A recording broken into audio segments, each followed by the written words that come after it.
Welcome to Advent of Tessellations 2023.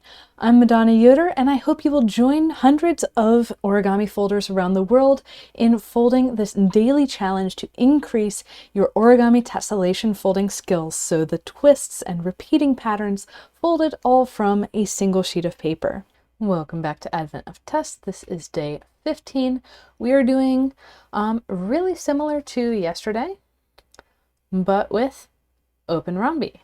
And that's going to give us this outline where we go from point to fat corner, point to fat corner, point to fat corner, all the way around and make a hexagon around our hexagon with the corners of the rhombi.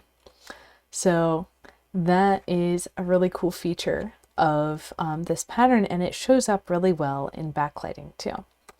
So let's get started. We've got our open hexagon twist, just like yesterday, where we have our mountain folds coming one spacing above the right side corners. And we're getting all of those pleats in place and then squashing.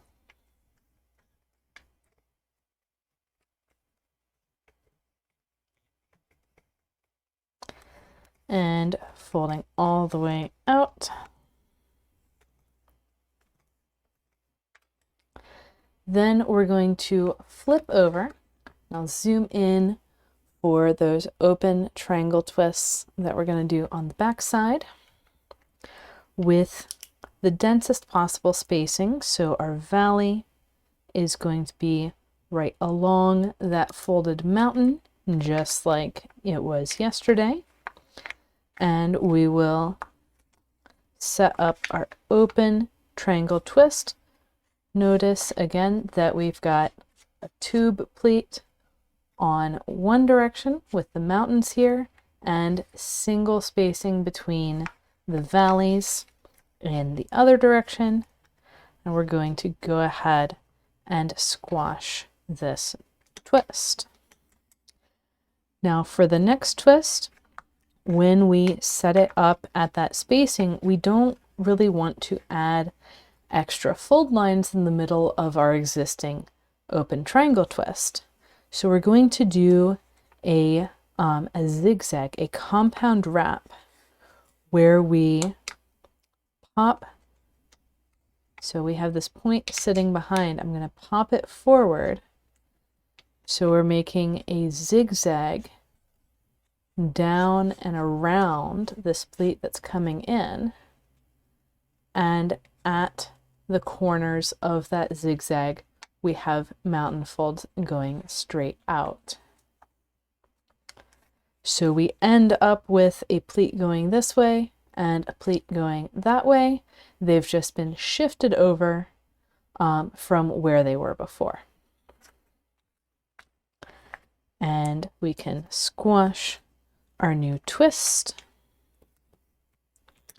and we're going to be repeating that move all the way around. And again, I'm moving a little bit faster because we saw these exact steps in yesterday's video.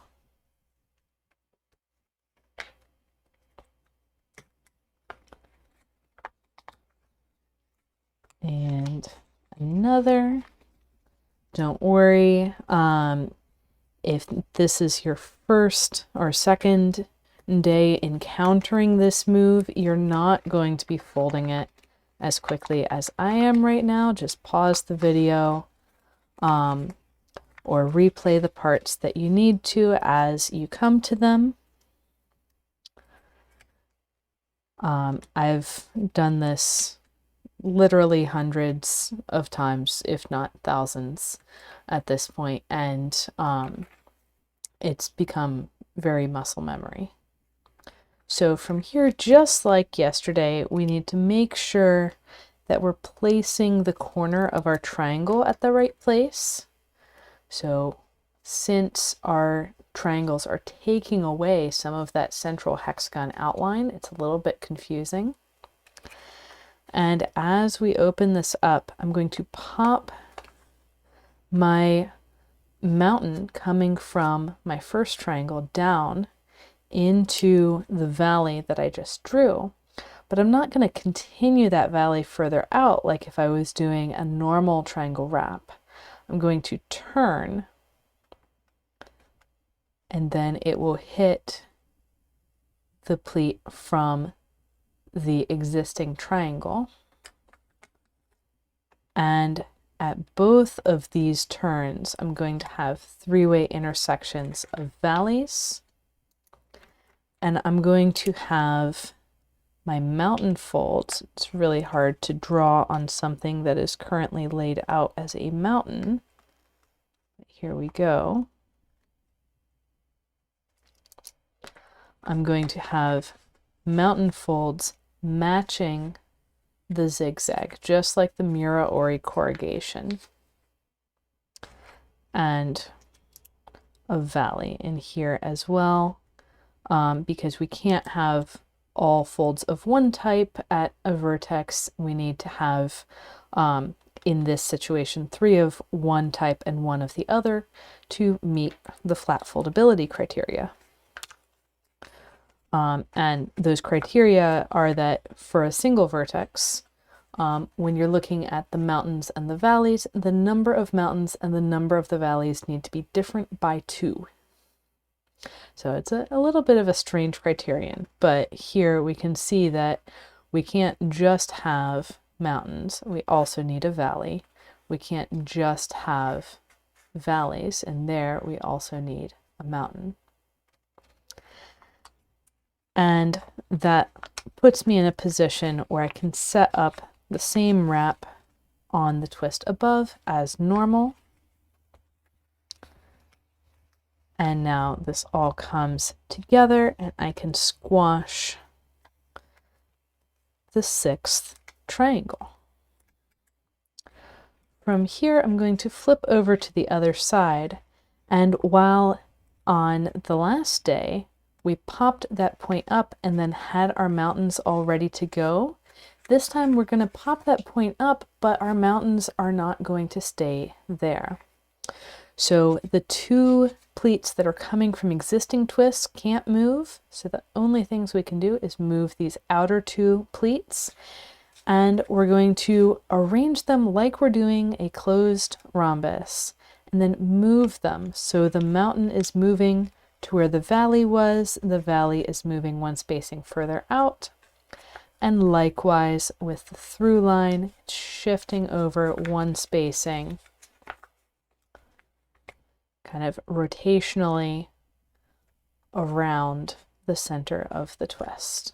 So we get that nice anvil shape, and we can squash. Again, since we're so close to the edge of the paper, I'm trying to find the stable locations, which are more towards the center.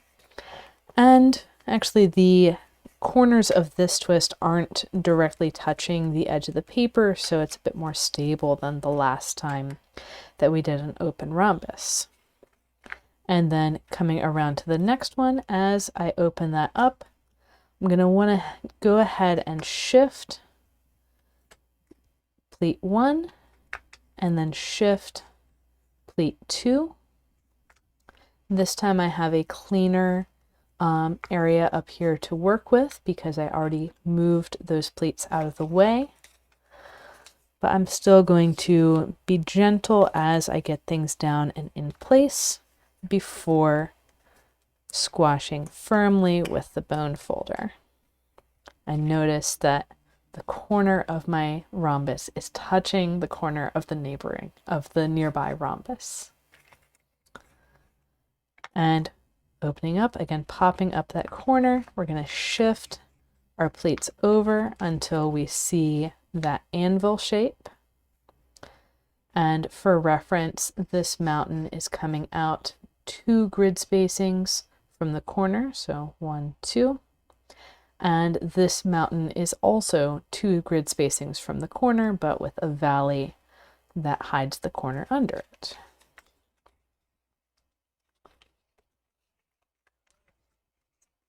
So there's multiple ways to get your rhombus, even if you're not seeing the anvil at this point.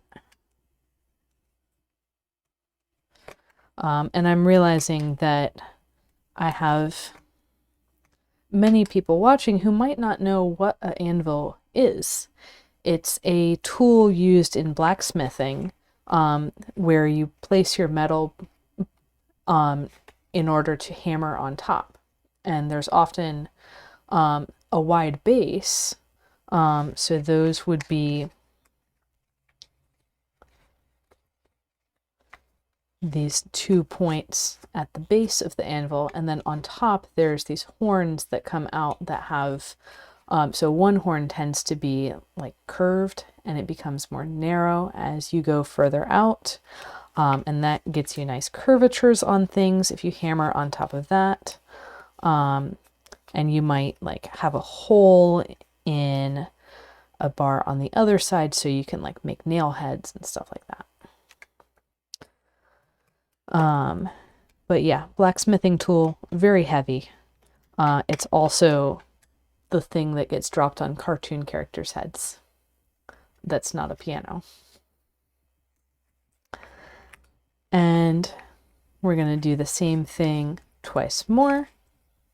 We don't need to worry about like what's happening on either side because we're fully resolving the pleat overlap with these rhombus twists. So even in a larger grid, we would not need to worry about resolving anything more. There's going to be a couple of pieces at the end where we would need to worry about it if we were using a larger grid, but we don't need to in this case. And there we have it. And since it makes this bigger hexagon around the open hexagon, I call this piece Inset. So happy folding. And if you want to see a variety of ways to use this center, and check out the short video and Instagram post, and as always, crease patterns for like large crease patterns for everything can be found inside of Tessellation Garden. So happy folding, and I'll see you for the next one.